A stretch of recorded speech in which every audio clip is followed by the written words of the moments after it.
बोलिए हर हर महादेव। कहते भोलेनाथ ने कितने अत्यंत सरल भाव में और सरल तरीके से इस सावन के महीने में करने वाले व्रत और ज्ञापन के वर्णन किया। कोई मुश्किल नहीं है, देखा जाए करने वाला भावना ही। त्याग तो व्रत तो वही है ना, जो प्रिय वस्तु का त्याग किया जाए, व्रत असल में वही है। सावन तो पूरा महीना व्रत होता है। अगर आपने कल की कथा में, पहले दिन की कथा में ही कहा कि पूरा महीना सावन का व्रत करना चाहिए, पूरे महीने में सावन में अपनी प्रिय वस्तु का त्याग करना चाहिए। सावन में तो नित्य कर्म रोज व्रत करना चाहिए। कुछ ना कर सो कसम लहसुन प्याज मांस मदिरा का त्याग भी कर दिया, अपने वचनों का त्याग कर दिया। कहते हैं भगवान आगे सनत कुमार जी को बताते हैं कि यदि अपने लिए अत्यंत प्रिय कोई वस्तु है, अगर अपने लिए अत्यंत प्रिय कोई वस्तु है और वो वस्तु मुझे अर्पण करने के विचार से कोई व्यक्ति इस मास में उसे त्यागता है तो उसका फल सुनिए। जो वस्तु आपको अत्यंत प्रिय है और आपको भोलेनाथ को अर्पण करने के विचार से इस मास में त्यागते हैं, उसका फल सुनिए। इस लोक में तथा परलोक में उसकी प्राप्ति लाख गुना हो जाती है। इस लोक में भी कई सोचो, वहां जाके कई लोग समझते हैं कि वहां किसने देखा। इस लोक में और परलोक में भी उसकी प्राप्ति लाख गुना हो जाती है। अब उसमें भी प्रभु कहते हैं कि सकाम भाव से किया गया ये त्याग और अर्पण, मतलब आपने किसी इच्छा से किया हो, आपकी मनमानी से इच्छा हो, तो आपको वो अभिलिष्ट सिद्धि प्राप्त कराता है। और निष्काम भाव से करने पर आपको परम गति और मोक्ष की प्राप्ति है। सकाम भाव तो इतना से हो गया ना, एक चीज मांगी रख ली, खत्म हो गई।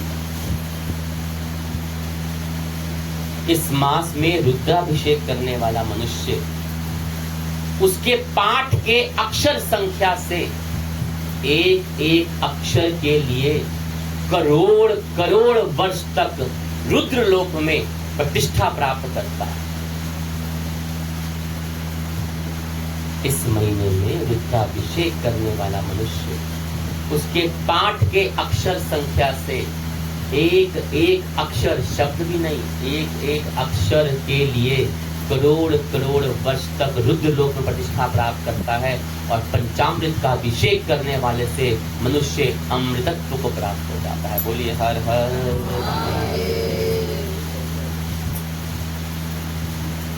रुद्राभिषेक का वर्णन आया है थोड़ा। रुद्र क्या है? रुद्र अर्थात भूत भावन भगवान शिव का विशेष। शिव और रुद्र परस्पर एक दूसरे के पर्यायवाची माने जाते हैं। शिव को ही रुद्र कहते हैं क्योंकि रुद्रम दुखम प्रवृत्ति नाशंति रुद्र, यानी भोले सभी दुखों का नाश कर देते हैं। भोले ही हैं जो सब संकटों कष्टों के दुखों का नाश कर देते हैं। हमारे धर्म ग्रंथों के अनुसार, हमारे शास्त्रों के अनुसार, हमारे द्वारा किए गए पाप ही, बुरे कर्म ही, हमारे पाप कर्म ही हमारे दुखों का सबसे बड़ा कारण है। रुद्रार्चन या रुद्राभिषेक से हमारी कुंडली के पातक कर्म, महापातक कर्म भी जलकर भस्म हो जाते हैं और साधक में शिव तत्व का उदय होता है तथा भगवान शिव का शुभ आशीर्वाद भक्तों को प्राप्त हो जाता है। मनोरथ की सिद्धि होती है। एकमात्र सदा शिव रुद्र के पूजन से सभी देवताओं का पूजन स्वतः पूर्ण हो जाता है। बोलिए शंकर भगवान की जय। रुद्रोपनिषद में शिव के बारे में कहा गया कि सर्वदेवात्मक रुद्र सर्वदेवा शिवतम का, अर्थात सभी देवताओं की आत्मा में रुद्र उपस्थित हैं और सभी देवताओं रुद्र की आत्मा है। हमारे शास्त्रों में विविध कामनाओं की पूर्ति के लिए रुद्राभिषेक के पूजन से निमित्त अनेक द्रव्यों तथा पूजन सामग्री को बताया गया है। हम अनेक तरीके से खास खास मनोरथ पूर्ति के लिए खास खास सामग्रियों का वर्णन किया गया हमारे शास्त्र में।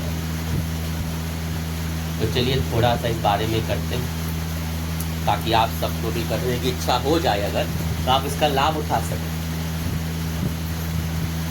कहते हैं रुद्राभिषेक जल से किया जाए तो वर्षा होती है।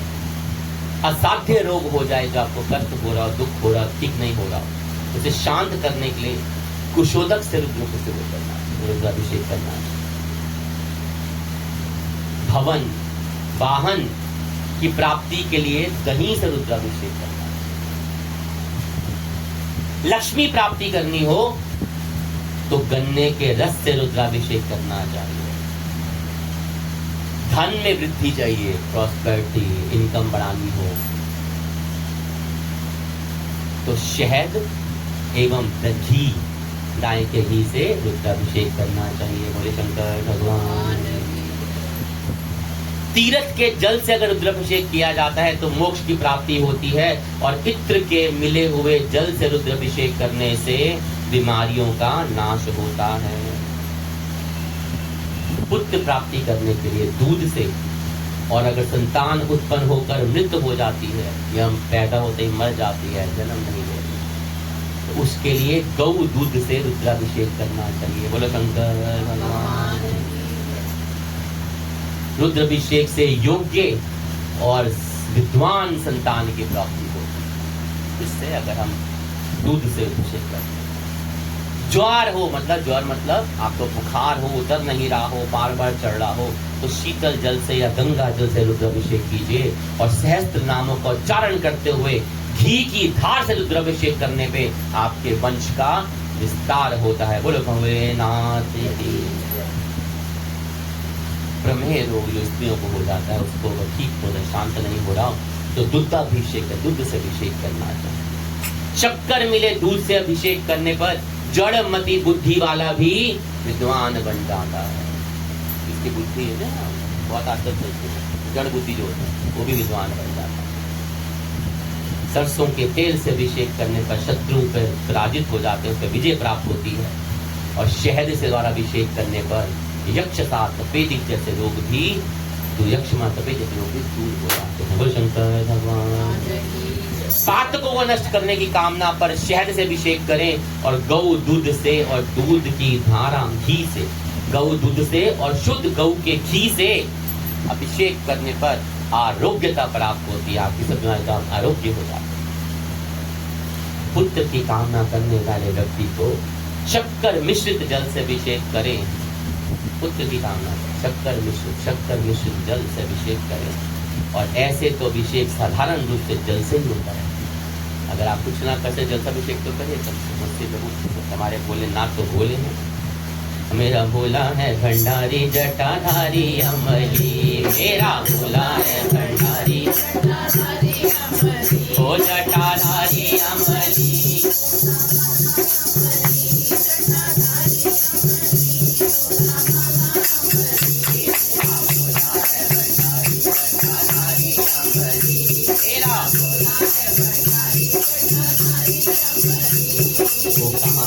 मेरा शंकर भोला कहाँ रहे गणेश, कहाँ रहे मेरा शंकर, और कहाँ रहे मेरा शंकर भोला, कहाँ रहे मेरा शंकर। जिसके लंबे लंबे केश, जिसके जोगियों वाला वेश, ओ मेरा भोला है भंडारी जटाधारी अमली, मेरा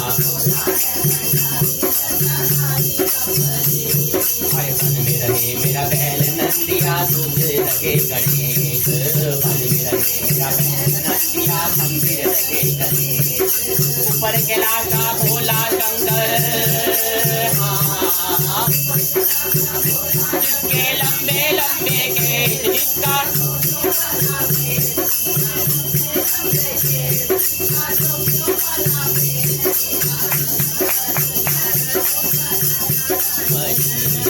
भोला है भंडारी जटाधारी अमली, ओ जटाधारी अमली, भोला वाला अमली, जटाधारी अमली, भोला वाला अमली। ओ मेरा भोला है भंडारी जटाधारी अमली। ओ क्या खाए मेरा बैल नंदिया, क्या खाए गणेश, क्या खाए मेरा बैल नंदिया, क्या खाए गणेश, और क्या खाए मेरा शंकर भोला,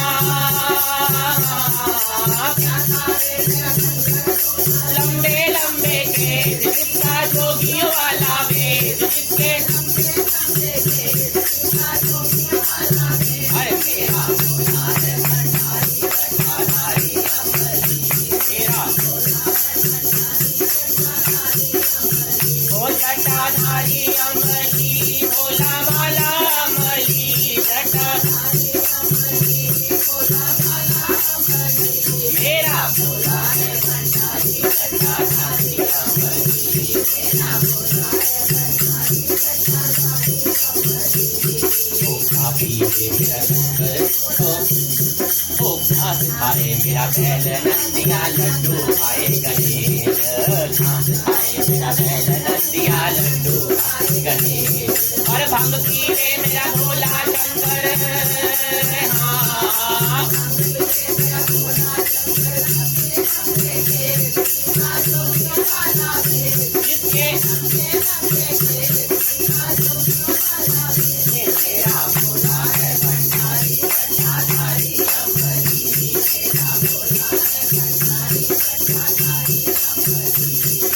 जिसके बैल नंदिया किसके संग गणेश,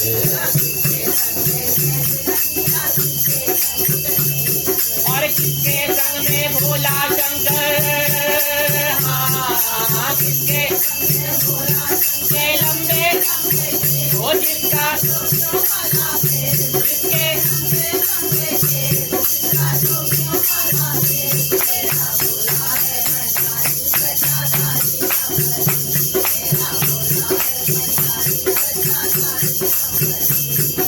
धारी अमली भोला भाला अमली घटा,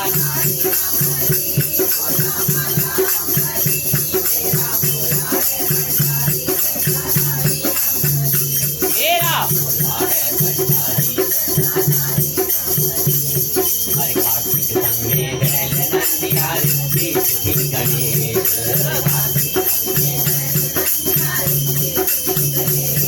और गौरा संग में भोला शंकर, हाँ गौरा जय हो जय हो,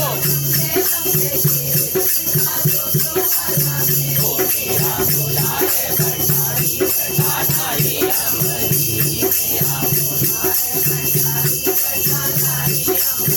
ओ जटाधारी अमली,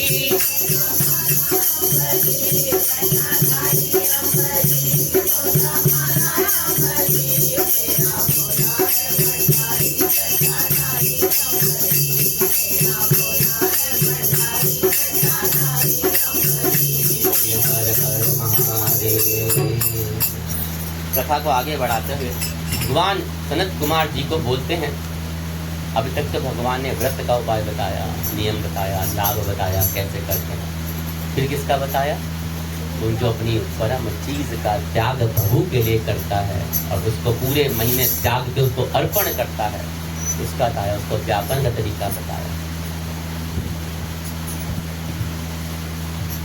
अब भगवान कहते हैं कि इस मास में जो मनुष्य भूमि पर शयन करता है उसका फल भी मुझसे सुन लीजिए। बड़ा मुश्किल काम है आज के टाइम में, बेड के अलावा नींद नहीं आती, एसी के अलावा सांस नहीं चलती हमारी बता रहे। हे द्विज श्रेष्ठ, जो मनुष्य 9 प्रकार, वह मनुष्य जो भूमि पर शयन करता है वो 9 प्रकार के रत्नों से जड़ी हुई सुंदर वस्त्र से आच्छादित, बिछे हुए कोमल गद्दों से शोभित, देश तकियों से युक्त, रमणीय स्त्रियों से विभूषित, रत्नमयी दिप्पों से मणित तथा अत्यंत मृदु और गरुड़ाकार मणि निर्मित अथवा हाथी दांत से बनी हुई तथा चंदन से बनी हुई उत्तम तथा शुभ शैया प्रदान प्राप्त करता है। रत्नों से, हाथी दांत से, चंदन से निर्मित सुशोभित चंद्रों से शैया प्राप्त होती है। इस महा में ब्रह्मचर्य का पालन करने वाले के वीर्य की दृढ़ पुष्टि होती है। ओज, तेज, शरीर की दृढ़ता और सभी जो भी धर्म के विषय में उपचारक होते हैं, कारक होते हैं, वो सब उसको प्राप्त हो जाते हैं। बोलिए हर हर महादेव। निष्काम ब्रह्मचर्य व्रती को साक्षात धर्म प्राप्ति होती है और सकाम को स्वर्ग और सुंदर देवांगनाओं की प्राप्ति होती है। बोले शंकर भगवान की जय। इतना तेज है, इतना बल है, इतना महत्व है इस सावन मास में और इस सावन मास में किए गए व्रत का। देखिए कितना तेज बताया है, कितना महत्व बताया है, कितनी गुणवत्ता बताई है। सावन मास को व्रत 1 महीने के व्रत में था।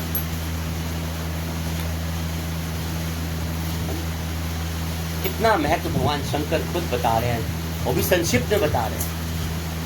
तो भगवान भोलेनाथ ने खुद कहा कि कोई व्यक्ति को करोड़ जन्मों की उसकी गुणता का, इसकी महत्वता का वर्णन करने में समर्थ नहीं है। बोलो शंकर भगवान।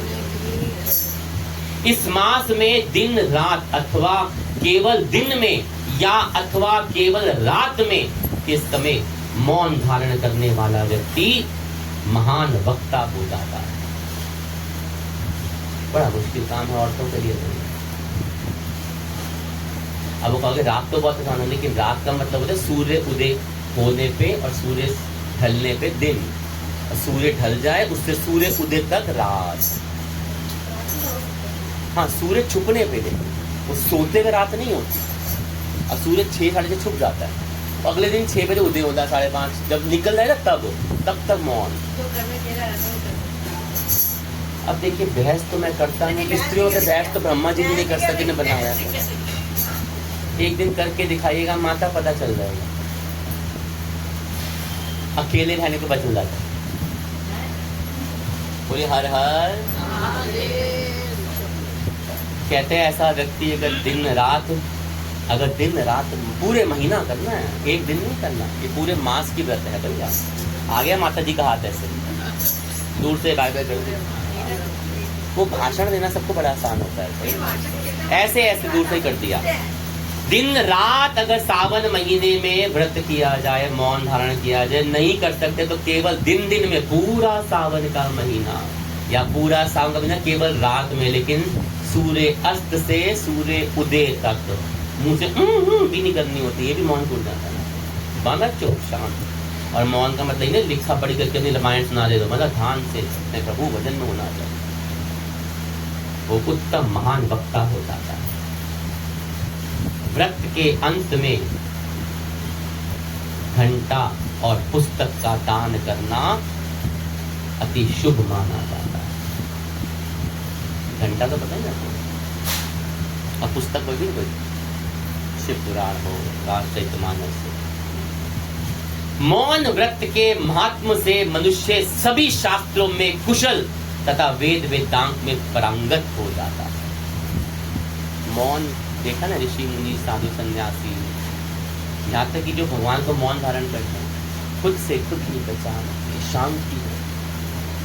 आप दूसरों की निंदा चुगली करने से बच जाते हैं। आज तो सबसे वही होती है, 2 औरतें बैठी नहीं, 2 आदमी बैठे, बस शुरू, उसके यहाँ ये था, उसके यहाँ वो था, उसके यहाँ ये था। आजकल तो मंदिर आश्रम के लोग भी यही करते हैं, भजन सत्संग नहीं करते, कम कर, बेले बैठे नहीं और शुरू हुआ नहीं।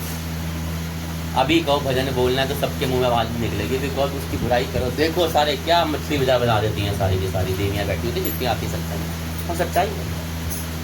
कहीं सोचते कि वहाँ पे आके वो अपनी ऊर्जा का कैसा गलत इस्तेमाल कर रहे हैं। शास्त्रार्थ नहीं करती, तर्क वितर्क बहुत करते हैं। अरे माता कह रही थी हाँ तो बड़ा आसान है रात को करना, और जहाँ आया पूरे शब्द सुना नहीं था, सावन महीना पूरा है तो दूर से हाथ चल गया, ना ना ना ना ना। अब इसने तो बोल लिया, बाकी अंदर अंदर सोच रही थी अच्छा वो हमने अच्छा वो हमने बोला नहीं, एक ही देवी ने बोल दिया, काम खत्म, हम तो वो बिना बोले। बाकी ये सोची थी अच्छा हुआ बोला नहीं। सबके मन में विचार आया था यार ये तो बड़ा आसान है, रात को तो कर लेंगे। अब एक ने तो बोल दिया, बाकी ने पूरा जवाब में, बाकी ने आया था शुक्र है हमने नहीं बोला, एक ही बोल के फंसी। सच बोला किसके मन में सबके मन में विचार था ना, हाथ खड़ा करना लगा नहीं, मौन में बड़ा आसान है, रात को तो अभी कर सकता है।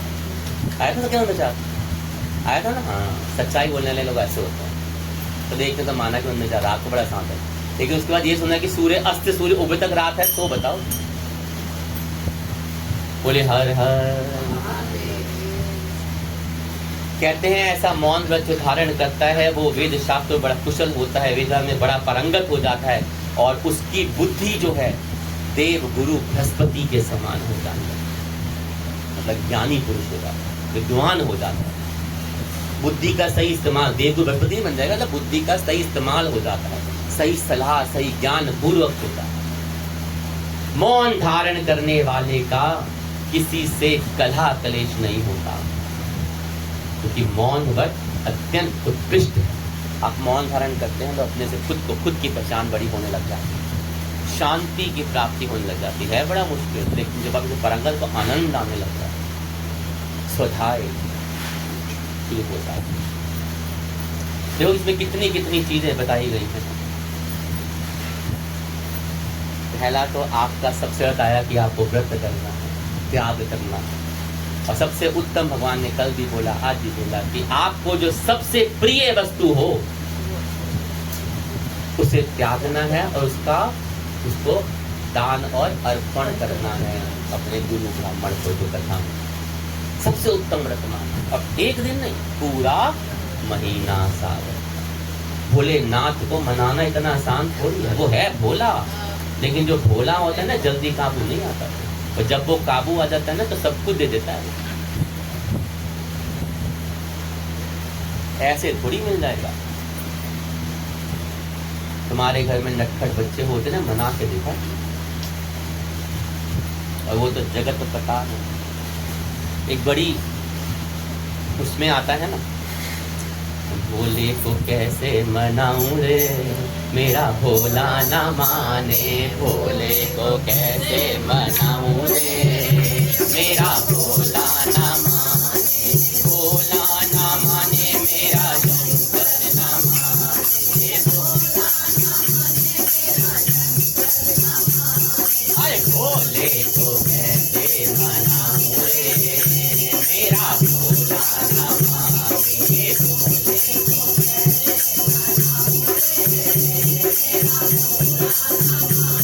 अरे भोले को भाए ना ढोलक मंजीरा, भोले को भाए ना ढोलक मंजीरा, तेरा डमरू कहाँ से लाऊं रे मेरा भोला ना माने, डमरू कहाँ से लाऊं रे मेरा भोला ना माने, ओ भोले को कैसे मनाऊं रे मेरा भोला ना माने, भोले को कैसे मनाऊं रे मेरा भोला ना माने। अरे भोले को खाए ना लड्डू ना पेड़ा, भोले को खाए ना लड्डू ना पेड़ा, अरे भांग धतूरा कहाँ से लाऊं रे मेरा भोला ना माने, भांग धतूरा कहाँ से लाऊं रे मेरा भोला ना माने, भोले को कैसे मनाऊं रे मेरा भोला ना माने। अरे भोले को कैसे मनाऊं रे मेरा भोला ना माने। अरे भोले को भाए ना हाथी ना घोड़ा, भोले को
शंकर भगवान की जय। देखिए हमारे ना बड़े बुजुर्ग ऋषि मुनि गुरु संत महात्मा सदियों सदियों सदियों से एक ही बात कहते हैं कि जैसा खाओ अन्न वैसा होवे, जैसा पियो पानी वैसी होवे वाणी।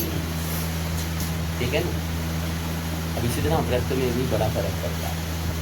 और आपको ये सदियों में आपने आजमा के देख लेना, आज के जो व्यक्तियों के दिल में इतना द्वेष कपट ईर्ष्या जलन भरती जा रही है, कुछ ना कुछ तो कारण होगा ना। अब कारण आपको समझाते हैं छोटी सी बात। पहले आपको एक बड़े याद आ गया मुझे, हमारे एक बड़े गुरु जी के बड़े जानकार महात्मा होते थे। वो कहीं शायद छोटे से रहते थे, बड़ी पुरानी बात है, मैं गुरु सुनाते थे। कहते वहाँ पे ना मंदिर में वो माता की पूजा करते थे और उन्होंने एक प्रण ले रखा था कि मैं अपनी मैया को वही भोग लगाऊंगा जिसकी नेक कमाई हो। वो तो जाए वहाँ करते गरीब थे, बहुत किससे कोई लेना नहीं। कहते एक बार वो गए तो उनको बोला कि एक काम कर, आज ना 3 दिन हो गए माँ को भोग नहीं लगा, तो जाके इतना सा कुछ प्रसाद ला दे। उन्होंने कहा ऐसा कैसे हो गया? क्या 3 दिन से ऐसा व्यक्ति कोई नहीं, व्यक्ति तो बहुत आए लेकिन ऐसा व्यक्ति कोई नहीं आया जिसकी नेक कमाई है। नेक कमाई, मेरा बेईमानी, ये ब्याज ब्याज पैसा ये वो नाना, ये नेक कमाइयाँ नहीं होती। किसी को बेवकूफ बना के चालाकी से लूटा गया धन नेक कमाई नहीं। किसी की मजबूरी का फायदा उठा के कमाया गया धन नेक कमाई नहीं।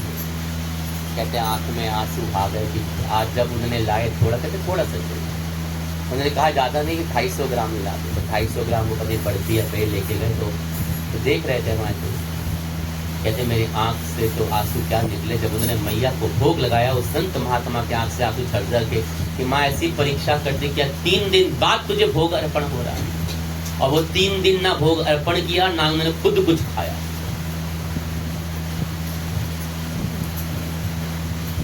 आजकल लोग बोलते हैं ना क्या फर्क पड़ गया, हमें तो फर्क नहीं पड़ता, वो कमा रहा है, हमें उसके पैसों का मतलब है।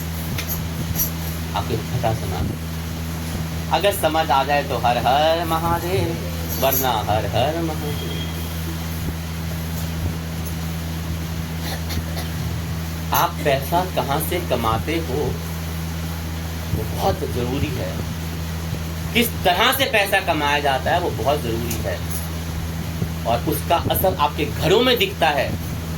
वो इस कथा से आपको बहुत आराम से समझ आ जाएगा। अपने अंदर ना वो ऊंच नीच को समझ लेना, अपने अंदर उसकी वैल्यू कर लेना। अगर ईमानदार हो, भगवान को मानते हो, गुरु धारण करने वाले हो, तो आज से ही इस काम को सही करने लगता है। कलयुग है मानते हैं, लेकिन आज भी नियम उसके चलते हैं। एक ना बासमती का चावल बेचने एक व्यक्ति होता था, सेठ। अब बासमती के चावल होते थे पुराने टाइम की बात, वो स्टेशन पे गाड़ियों से आते थे, तो उसने स्टेशन के बड़ा हिम्मत करके टोल लगा के स्टेशन मास्टर से 60 गाड़ कर ली, और वो आधी कीमत में उसको बासमती चावल मिलने लग गया। हाँ तो चोरी था। स्टेशन मास्टर आगे में देता था, 1-2 गट्टे निकाले, क्या पता चला निकाले। अब ये बहुत टाइम तक चल रहा, ये सबके लिए है। पता चल जाएगा अपने दिल में, अगर ईमानदार हो, भगवान को मानते हो, कथा में आते हो, सत्संग जाते हो, गुरु को मानते हो, तो आज अपनी कमाइयों की ना वैल्यू कर लेना और अपने घर के हाल देख लेना। पता चल जाएगा क्यों कष्ट है, क्यों तकलीफ है, क्यों रोग है, क्यों बीमारियां।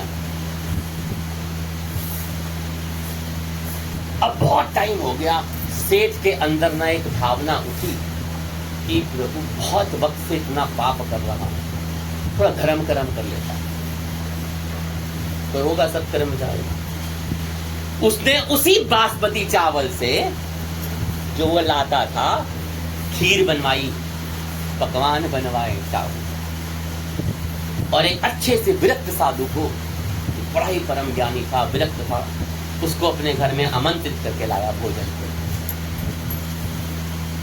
बड़ी प्रार्थना करी और वो साधु सन्यासी था, उसने उसकी प्रार्थना स्वीकार कर ली और प्रसाद ग्रहण करने आ गए।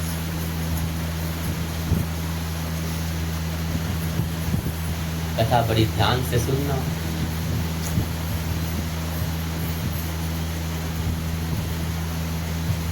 अब जब बाबा उनके घर पधारे, उसने बड़ा उनका सत्कार किया, चरण पखारे, क्योंकि पहले तो यही होता था, अगर गुरु घर में आ जाए तो चरण पखारे जाते हैं, उसका अभिनंदन किया जाता है।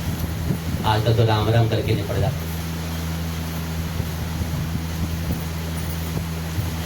उनके चरण पखारे और उनके बाबा ने उनको बिठाया, आदर सत्कार किया, दूध दूध पिलाया, जल दिया और दोपहर का समय होने लगा तो कहा प्रभु बेगाजिए, भोजन करिए।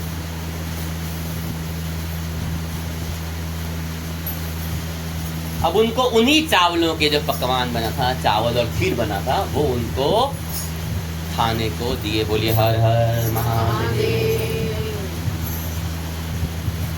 अब महात्मा ने वो भोजन ग्रहण किया, खीर खाई और दोपहर का समय हो गया, धूप बहुत तेज थी। तो महाराज को सेठ बोलता है कि प्रभु महाराज जी बहुत गर्मी है, थोड़ा विश्राम कर लीजिए, संध्या पे चले जाइएगा, बहुत गर्मी है, आपको स्वास्थ्य ठीक नहीं, खराब हो जाएगा। उसकी भावना देख के वो महाराज ने उसकी वो प्रार्थना स्वीकार कर ली और वहीं पे विश्राम करने लगे। उसी वक्त सेठ जी को एक पेमेंट मिलनी थी, 10 लाख की पेमेंट। अब पुराने जमाने तक 100 के नोट की गड्डियाँ थी, तो उसने पेमेंट ली और वहीं रख दिया।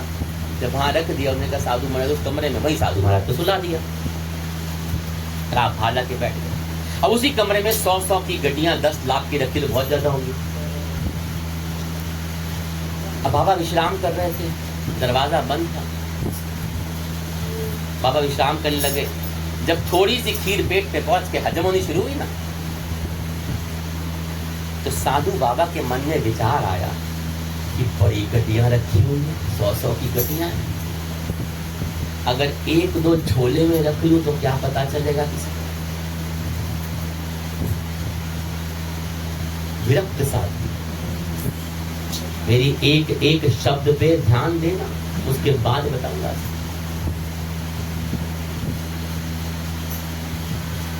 बहुत लोग मुझे कहते हैं कि क्या हो गया, उनका तो फर्ज है कमाना, हमें तो सिर्फ खाने से मतलब है।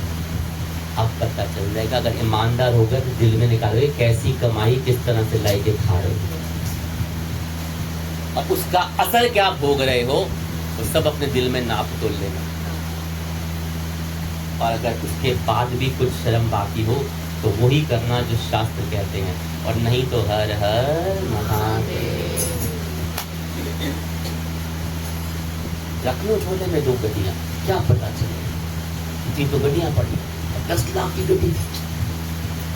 फिर मन में आया ना, मैं तो साधु विरक्त हूं, मुझे इसकी क्या जरूरत। अब थोड़ी सी खीर फिर वहां हजम होने लगी।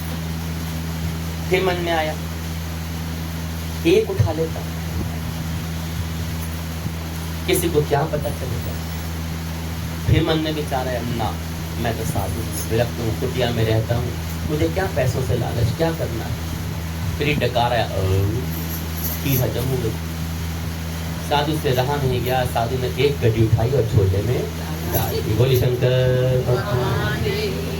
अब दोपहर खत्म हो गई, महाराज जी ने उठे, सेठ जी ने महाराज जी की बखारे, भाई घर में संत पधारे तो बिना दक्षिणा के आदर सत्कार के नहीं भेजना चाहिए, आज तो रिवाज ही नहीं है। उन्होंने उनका सत्कार किया, तिलक किया, चरण पखारे, हाथ उनके सब दक्षिणा देकर उनको विदा कर दिया, बस। अब सो चले गए। अब महाराज साधु सो गया, सामने वो जो सेठ था वो सो गया। अब दूसरे दिन क्या हुआ, सेठ ने कहा सर पैसे तो गिन लूं, आया था। अब उसने गड्डियां निकाली तो एक गड्डी काम नहीं। बोले शंकर। अब सेठ सोचता है कि भाई वो सन्यासी सोया था, और वो तो भगवत पुरुष, वो तो सन्यासी है, विरक्त है, वो क्यों लेंगे। अब सेठ थोड़ा कड़क था, उसने सोचा किसी नौकर के काम होगा। किसका? ओ महात्मा का काम। उसने नौकर को पहले डांटा ठपकारा, जब नहीं हुआ तो उनकी धुलाई पिटाई शुरू कर दी, और वो करते करते पूछते पूछते दोपहर हो गई। अब उसको 10,000 की कीमत बहुत होती है। अब 10 की हो या 100 की हो, चोरी तो चोरी है। सब नौकर कहे हमने नहीं ली सेठ जी, हमने तो लिया ही नहीं सेठ जी, प्रभु कसम मांगे ना। इतने में दोपहर समय था, वो साधु बाबा सेठ के घर वापस आए। उन्हें देखा, उन्हें क्या हो रहा है, उसने कहा देख सेठ, इस नौकरों को मत पीट, इनका कोई कसूर नहीं है, ये ले अपनी गड्डी मैं ले गया। बोले शंकर भगवान। सेठ हैरान परेशान कि बाबा आप ले गए थे, आप क्यों ले गए थे, आपको चाहिए तो मुझसे मांग लेते, मैं यहाँ नौकरों से पूछे जा रहा हूँ। बाबा हो सकता है आप झूठ बोल रहे हो उनको बचाने के लिए, ये नौकर डर के मारे आपके पास छुपा के दे आए होंगे कि मैं पीट दूंगा, आप इनको बचाने के लिए अपने सिर पे मत लो। आप नौकरों को बचाने के उद्देश्य में, आप दयालु हो, महात्मा हो, संत हो, आप एक गड्डी मुझे वापस करना है, इल्जाम अपने सिर ले रहे हैं। महात्मा कहते हैं, साधु कहते हैं, नहीं सेठ, यह दयालुता नहीं है, मैं सच में तेरी गड्डी निकाल के ले गया था।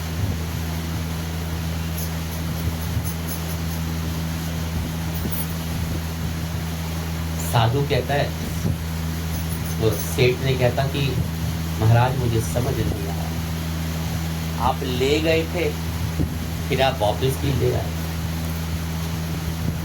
साधु ने कहा पहले मुझे एक बात बता, देखो मैं जवाब दे दूंगा, जो तूने कल मुझे चावल खिलाए थे और खीर बनाई थी, वो चावल और खीर तूने कहां से बनाई थी, किसकी थी और कहां से लाया था, और किस लिए मुझे बुलाया था तूने।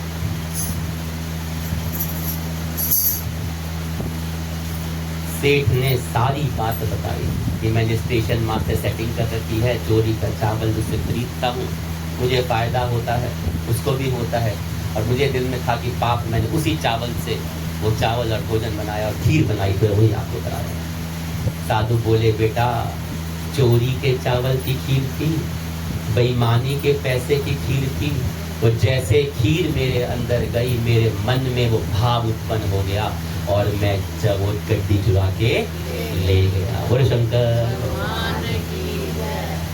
जैसे ही वो भोजन अंदर गया, वो हजम होना शुरू हुआ, मेरे मन में वो भाव उत्पन्न हो गया और मैंने तेरे घर से चोरी कर। और जैसे ही आज वो सुबह वो मैं सारा साफ हो गया, मेरे मन में मेरी बुद्धि शुद्ध हो गई, तो मैंने भगवत भजन किया और वो जितना था वो अंदर से निकली थी, मेरा मन साफ हुआ, मेरा तन साफ हुआ, मेरी बुद्धि साफ हुई, और मुझे अपने ऊपर इतनी घृणा हुई कि मैं तेरे पास वापस आया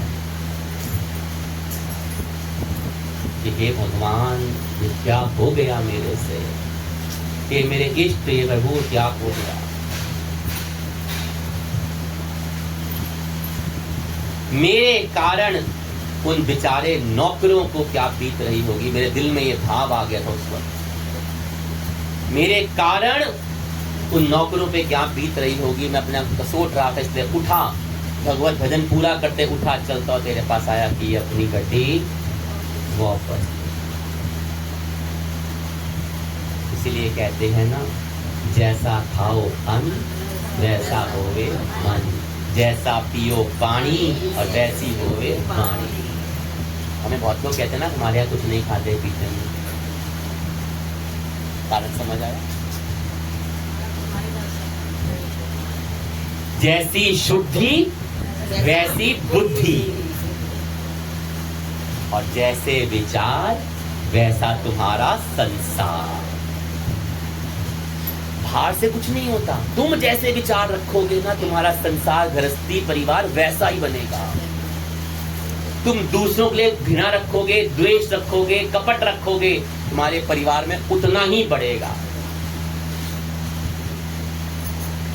जितना शुद्ध रहोगे उतनी तुम्हारी बुद्धि अच्छी रहेगी, जितना शुद्ध रहोगे उतना बुद्धि कपटी हो जाएगी। बाहर कुछ नहीं दिखता, सब अंदर दिखता है।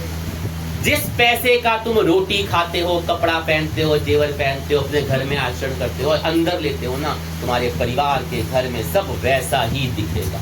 वो चोरी का हो, चकारी का हो, बेईमानी का हो, लूट का हो, किसी को धोखे का हो, ब्याज का हो, तो कभी किसी का खून नोच के कर रहे हो, फेरा फेरी का हो, तुम्हारे घर में दिखेगा इसका असर। बीमारियां, कष्ट, कलेश, बरकत सब खत्म।